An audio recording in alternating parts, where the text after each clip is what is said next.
Glória a Deus. Cumprimento os irmãos com a paz do Senhor. Louvado seja o nome do Senhor. Abra as vossas Bíblias no livro de Colossenses, capítulo de número 1, versículo de número 16 e 17.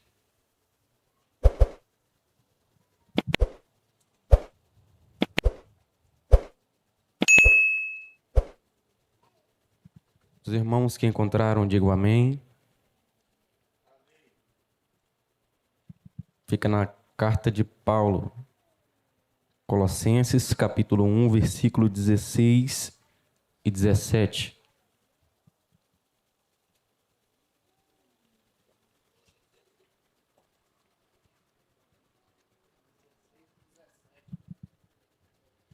Diz assim um texto sagrado: Porquanto nele foram criadas todas as coisas nos céus e na terra, as visíveis e as invisíveis, sejam tronos ou dominações, sejam governos ou poderes, tudo foi criado por ele e para ele. Ele existe antes de tudo o que há, e nele todas as coisas subsistem. Louvado seja o nome do Senhor. Irmãos, nós estamos no agosto teológico, no mês teológico.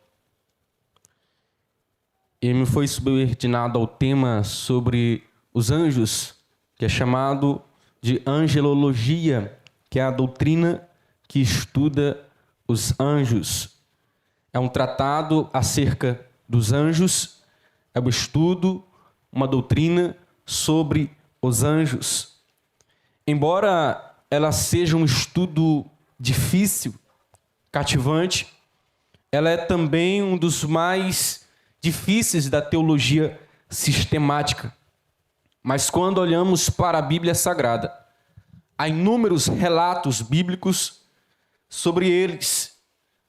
Não podemos ignorar o que a Bíblia Sagrada nos fala, mas todavia, não obstante a descrição dos anjos aqui, ela é sucinta, ela também é objetiva nas escritas, quanto à sua origem, à sua identidade, também à sua natureza e também os seus ofícios. Quem dera nós pudéssemos escrever mais a profundo sobre os anjos, porque todavia nós temos que admitir que muitos dos fatos sobre os anjos e relatos na Bíblia Sagrada, eles não podem ser amplamente todos compreendidos, porque as Sagradas Escrituras, elas apenas contêm aquilo que nós precisamos saber sobre eles, mas em algumas vezes elas deixam perguntas e também deixam respostas. Quando nós não encontramos soluções para essas respostas, o que não cabe a fazer é abster das especulações, das falácias. Nós, como seres humanos limitados, nós temos um entendimento limitado acerca das coisas sobrenaturais e também celestiais.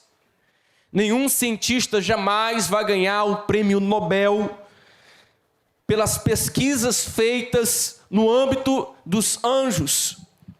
Espíritos que podem, todavia, eles não podem ser pesados, eles não podem ser medidos. Aparelhos científicos não são aplicáveis ao estudo de seres celestiais. Mas, todavia, os métodos científicos, eles apenas se aplicam às coisas terrenas, naturais, mas não às espirituais. Paulo dizia que os espirituais discernem os espirituais e os carnais discernem os carnais. A presença dos anjos aqui na Bíblia Sagrada, ela pode ser notada de Gênesis, Apocalipse, pela qual nós podemos ver o desenvolvimento do ministério desses seres celestiais. Dentre eles nós vemos no Éden, nós vemos na história do povo de Israel, E também nós vemos na história da igreja primitiva e também da igreja presente hoje aqui no século futuro. Louvado seja o nome do Senhor. Por eles serem criaturas especiais e criadas, dotadas de um poder sobrenatural, conferidas pelo próprio Deus. Quando Deus os criou, todos eles foram constituídos como ministros de Deus em favor daqueles que hão de herdar a salvação, como diz Hebreus capítulo de número 1, versículo de número 14. A Bíblia vai revelar sobre a sua natureza. A Bíblia diz que eles são criaturas porque Deus os criou. Os anjos, eles não constituem meramente corpos físicos ou morais. Eles são distintos, ou seja, são seres imateriais e também incorpóreos, porque eles foram criados por Deus, foram criados de uma só vez. Aqui onde nós lemos Colossenses capítulo 1, versículo de número 16 e 17, a Bíblia diz: porque nele foram criadas todas as coisas que há nos céus e na terra, visíveis e invisíveis, sejam tronos, sejam dominações, sejam principados, sejam potestades, tudo foi criado por ele e também para ele, e ele é antes de todas as coisas, e todas as coisas subsistem por eles. Deus, antes de formar a humanidade, antes de criar todas as coisas que nós podemos ver e observar, Deus criou primeiramente os anjos. Logo após nós vimos as menções no livro de Gênesis, no capítulo de número 1, versículo de número 27, se não me falha a memória, onde Deus vai dizer: façamos o homem conforme a nossa imagem e também conforme a nossa semelhança.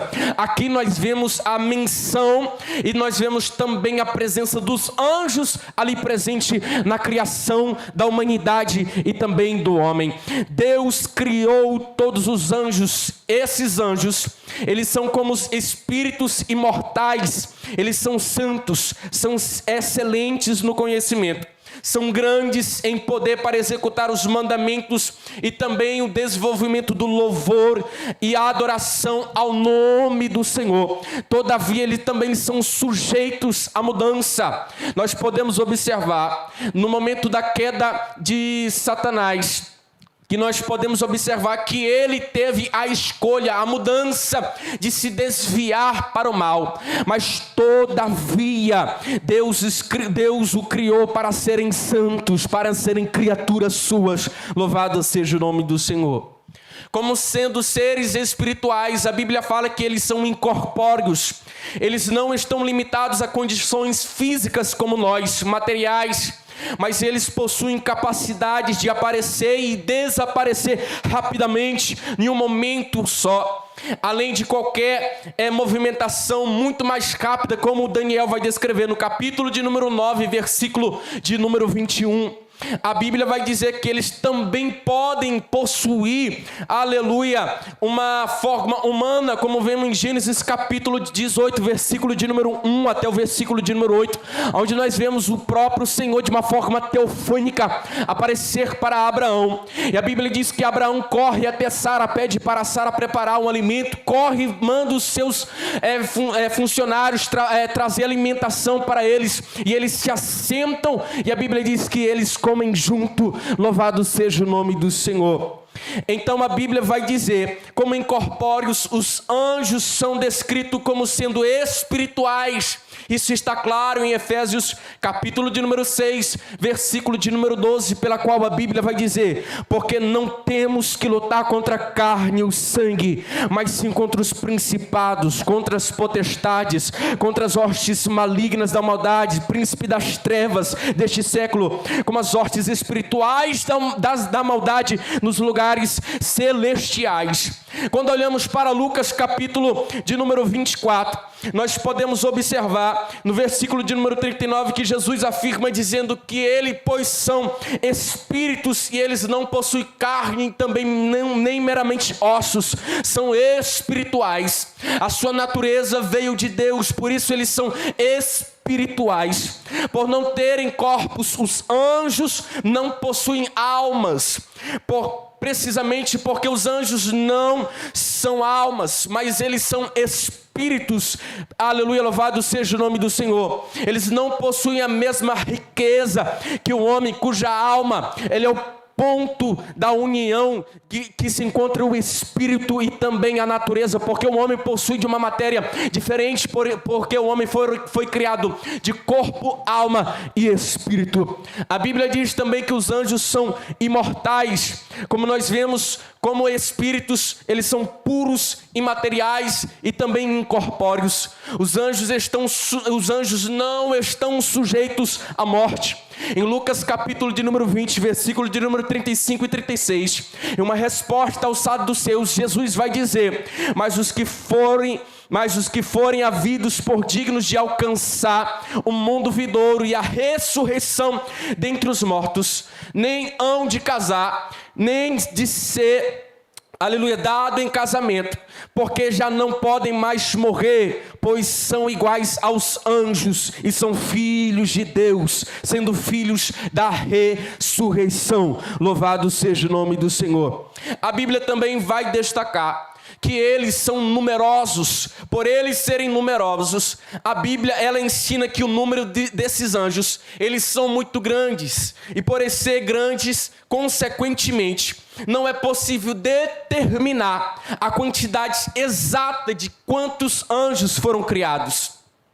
A palavra de Deus, ela sempre se refere a eles com números metafóricos, pela qual indica a grande quantidade deles, mas em nenhuma parte mostra um número exato de quantos anjos foram criados. Eles são descritos como multidões que nenhum homem jamais poderá contar. A Bíblia também vai descrever que eles são seres dotados de inteligência e também de uma personalidade. Eles possuem conhecimento e também possuem sabedoria. São mansos, eles não retêm sentimentos pessoais. Eles também não injuriam seus opositores, como Pedro vai escrever na segunda carta, no capítulo de número 2, versículo de número 11.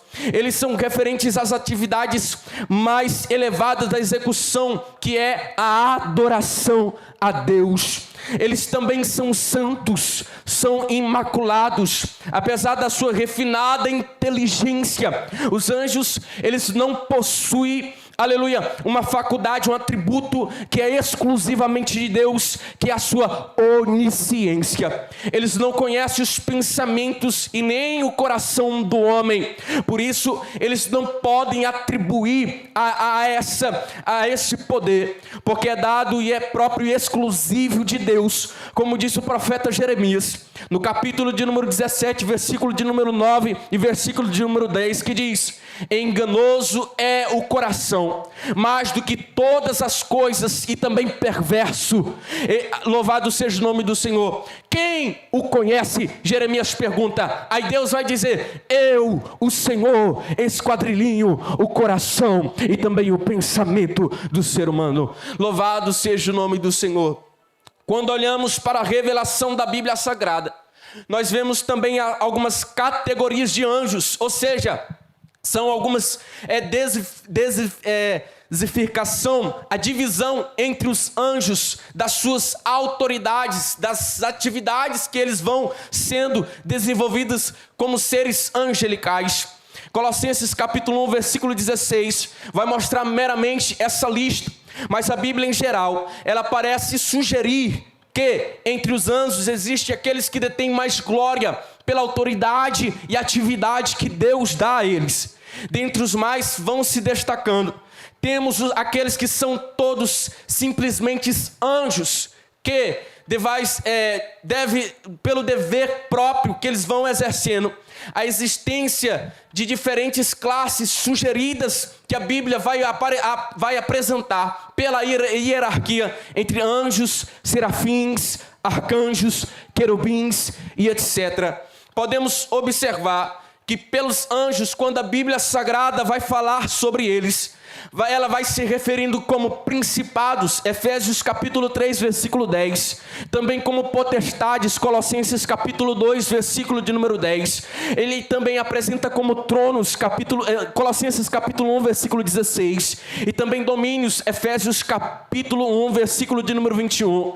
Mas, especialmente, ele não alude a uma espécie de anjo em si, mas simplesmente a diversificação dos níveis de autoridade que eles vão desenvolvendo por eles serem seres espirituais e também angelicais.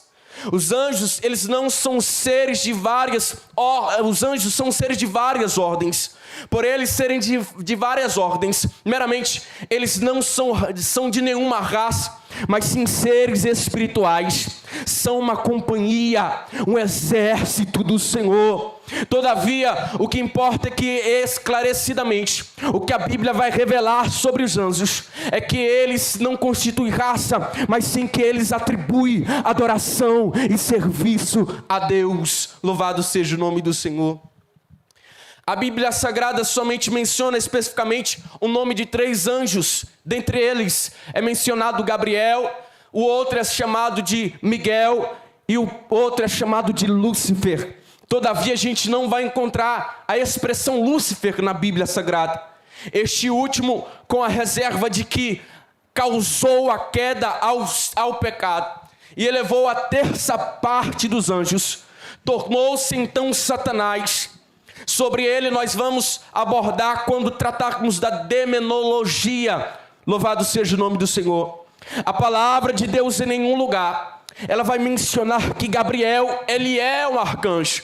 Alguns eruditos e estudiosos vão dizer que Gabriel é um arcanjo. Outros vão dizer que o arcanjo também é metaforicamente chamado de Jesus Cristo de Nazaré. Mas, todavia, Gabriel, cujo nome e o significado da origem no hebraico quer dizer homem de Deus, ou herói de Deus. O significado também pode ser descrito como o poderoso, evidentemente pela qual o seu nome sugere. Ele aparece nas escrituras 4 vezes como porta-voz de Deus, ou seja, ele é o mensageiro de Deus, com o propósito de apresentar aquilo que Deus tem revelado para a humanidade. Em aparentes, ele aparece para Zacarias, falando sobre o nascimento de João Batista em Lucas capítulo 1, versículo de número 19. Depois ele aparece em Lucas capítulo 1 ainda, versículo 26 e 27, mencionando o nascimento de Jesus a Maria. Ele é mensageiro de Deus divino. Todavia, este pensamento que ele é um arcanjo, podemos excluir esta ideia, porque a Bíblia não revela isto. Mas quando olhamos para o arcanjo, a palavra de Deus, arcanjo, no hebraico ela significa anjo principal. Ela sugere também tratar-se de um chefe, um principal ou um poderoso. Na Bíblia Sagrada, ela vai mencionar somente um arcanjo. E ele é chamado de Miguel.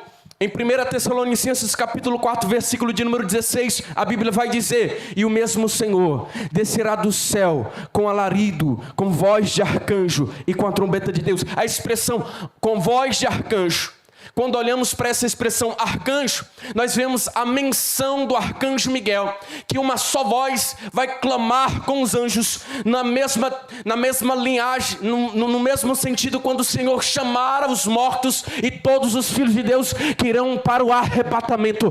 Esse é, louvado seja o nome do Senhor, o poder de Deus. Seu nome em hebraico quer dizer quem é como Deus.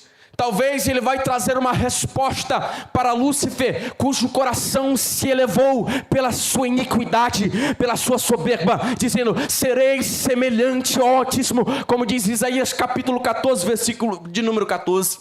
Assim, Miguel, ele é acrescentado pelo vocábulo chamado arcanjo, denotado de um ser criado que pode ser, que descreve que ninguém pode ser semelhante a Deus.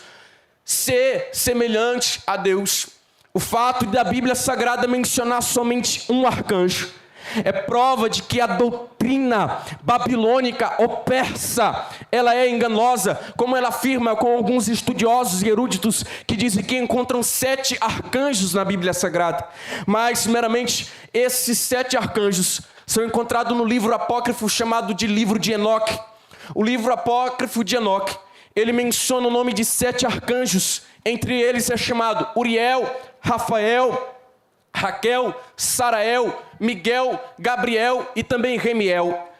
Um estudioso chamado Severino Pedro da Silva, ele vai afirmar dizendo: cada um deles, arcanjos, Deus entregou uma província sobre a qual reinasse, mas a autoridade de Miguel, ela seria sobre a melhor porção da humanidade e também sobre o caos. Mas quando olhamos para as escrituras sagradas, nós vemos que Miguel, ele é descrito como o arcanjo de Deus. Em Judas capítulo de número 9, versículo de número 9, a gente vai ver que ele é um líder das hostes angelicais. E a Bíblia vai mencionar que ele entra em conflito com Satanás e os seus anjos maus. Apocalipse capítulo 12, versículo 7 também menciona isso. E ele é também um dos primeiros príncipes, ou seja, um dos primeiros arcanjos, como diz Daniel capítulo 10, versículo de número 13.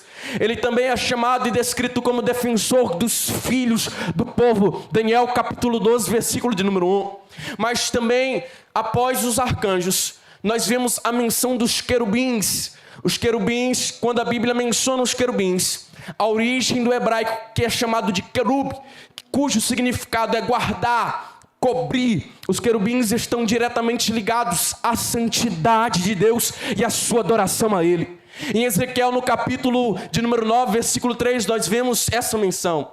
Ezequiel capítulo 1, a partir do versículo 1, nós também vemos as menções dos querubins de forma metafórica. Deus vai apresentando biblicamente e eles são apresentados ali, manifestando a glória e o poder de Deus. Parece que os querubins, aqueles constituem uma categoria elevada de anjos relacionadas com o propósito de retribuir redentores ao Redentor, ao Redentor Deus para com o homem, para elevar a adoração, trazendo a nós o exemplo de adoradores. Louvado seja o nome do Senhor. Um escritor chamado Meyer Perman, ele menciona que os querubins, eles são descritos como o rosto de leão, o outro é chamado de rosto de homem, depois rosto de boi e também rosto de águia.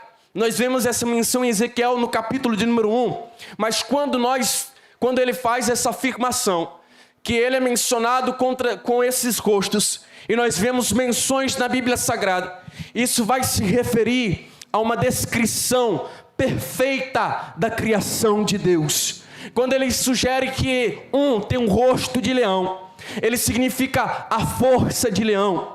Outro possui a inteligência do homem. Outro, ele possui a rapidez da águia. Depois ele possui serviço semelhante ao que o boi ele presta. Por isso eles têm essa característica. Tal símbolo, ela vai se relacionar imediatamente com as criaturas viventes de João, que ele vai descrever em Apocalipse capítulo de número 4, versículo de número 5 e depois versículo de número 6. O título chamado querubim, ele indica a posição elevada à santidade, bem como da sua responsabilidade, em vez que está envolvida a intimidade com Deus, ao trono de Deus, além do que pelo fato deles serem defensores do caráter de Deus. Nós vemos que os querubins, eles também são chamados de seres viventes, não são idênticos aos serafins, como nós vemos em Isaías capítulo de número 6, versículo de número 2 até o versículo de número 7, pela qual aqueles que parecem estar relacionados também à santidade de Deus. A Bíblia Sagrada, as passagens em Ezequiel, elas vão nos revelar uma figura figurativa, mas também é o efeito da revelação da glória do Senhor, que estão invariavelmente ligadas nas bênçãos e também no serviço a Deus. O querubim, ele recebe a missão também de guardar a entrada do jardim do Éden, e como guardião da santidade de Deus, nós vemos nas referências de Gênesis capítulo 3, versículo de número 24. Dentre esses anjos, nós também vemos os seres chamados seres viventes. São seres que, por esse título, eles representam uma representatividade de anjos pela manifestação plena da divindade, da sua atitude, da sua essência, incessantemente permanente pela participação da adoração a Deus, como diz Ezequiel capítulo 1, versículo de número 5 até o versículo de número 14. Mas quando olhamos para os serafins, nós vemos uma menção um pouco mais diferente, porque o vocábulo serafim, ele vem da origem hebraica, que quer dizer consumir como fogo, ardente, flamejante. Os serafins aqui mencionados na Bíblia Sagrada, em Isaías capítulo 6, versículo de número 2 até o versículo de número 7, pouco se sabem acerca deles. Porque a Bíblia, quando fala no texto em apreço, eles aparecem acima do trono de Deus, clamando, proclamando a Deus, o Senhor dos exércitos. E esse pensamento seria de uma ordem angelical, na finalidade de consumidores, adoradores, de ardentemente por Deus. Porque todo instante eles estão ardendo em amor por Deus e eles estão adorando ao Senhor. Isaías capítulo 6, ele vai dizer que eles possuem 6 asas. Com 2 cobrem o seu rosto, com 2 voam e com 2 cobrem os pés. Com as 2 que cobrem o rosto, eles se sentem indignos de olhar para a glória de Deus. Mas eles estão a todo tempo, a todos segundos, a todo milissegundos, a toda hora, a todo instante adorando o Senhor, dizendo: Santo, Santo é o Senhor dos exércitos. Mas quando olhamos também para Isaías, nós vemos que quando Deus chama Isaías, Deus vai revelar para Isaías em uma visão profética. Quando Isaías está adorando ao Senhor no templo, a Bíblia vai dizer que Deus abre visão de Isaías. Isaías vê uma reunião no céu, os serafins adorando ao Senhor, e o manto da glória de Deus enchia toda a casa. E a Bíblia vai dizer que Isaías, ao olhar esta visão, ele vai se sentir indigno de olhar para a glória de Deus. Ele vai gritar: ai de mim, porque pereço, porque vejo o rei na sua formosura. Louvado seja o nome do Senhor. Porque sou um homem de impuros lábios. Mas a Bíblia diz que um dos serafins sai do lugar, da posição onde ele está, e ele vai até o altar. Como Atenaz pega uma das brasas, toca na boca de Isaías e diz: os teus pecados estão purificados. Ou seja, Deus escolheu Isaías para um propósito especial. Satanás queria ser semelhante, igual a Deus, mas Deus vai dizer em Gênesis capítulo 1, versículo de número 27, façamos o homem conforme a nossa imagem, conforme a nossa semelhança. Aquilo que o diabo queria atribuir, Deus colocou em nós a sua imagem, a sua semelhança. Mas todavia, é por isso que o diabo tem raiva de você, porque nós temos a semelhança de Deus. Em adoração a Ele, nós temos o privilégio de ver a glória do Senhor. Assim como Isaías, os serafins se sentiram indignos. A glória de Deus, aqui na expressão hebraica que é chamada de kavod, significa a glória de Deus que se manifesta em tempos de fraqueza. Quando nós se sentimos fracos, fragilizados, quando a glória de Deus, o kavod de Deus é derramado sobre nós, a glória de Deus que é manifestada em tempo de fraqueza é que vai te fortalecer, que vai te fortificar para adorar, para exaltar o nome do Senhor. É por isso que todavia eu entendo quando Jesus vai dizer para Paulo: Paulo, a minha graça te basta, o meu poder se aperfeiçoa na fraqueza. Então não se sinta fragilizado. Deus, com o seu poder infinito, com sua graça redentora, derramará da sua graça, do seu poder, para que você possa vencer o pecado, para que você possa vencer os principados, para que você possa vencer as potestades, para que você possa vencer, aleluia, todo o mal. Mas é na graça de Deus. Mas todavia devemos se submeter a Ele, porque a Ele é a glória, a Ele é o poder. Louvado seja o nome do Senhor. Amém? Irmãos, eu sei que é meio extensivo e um pouco desgastante, mas é necessário falar sobre esse assunto porque poucos sabem dele. Então, nesta noite, eu quero agradecer a oportunidade. E esta é a palavra que o Senhor me direcionou à igreja.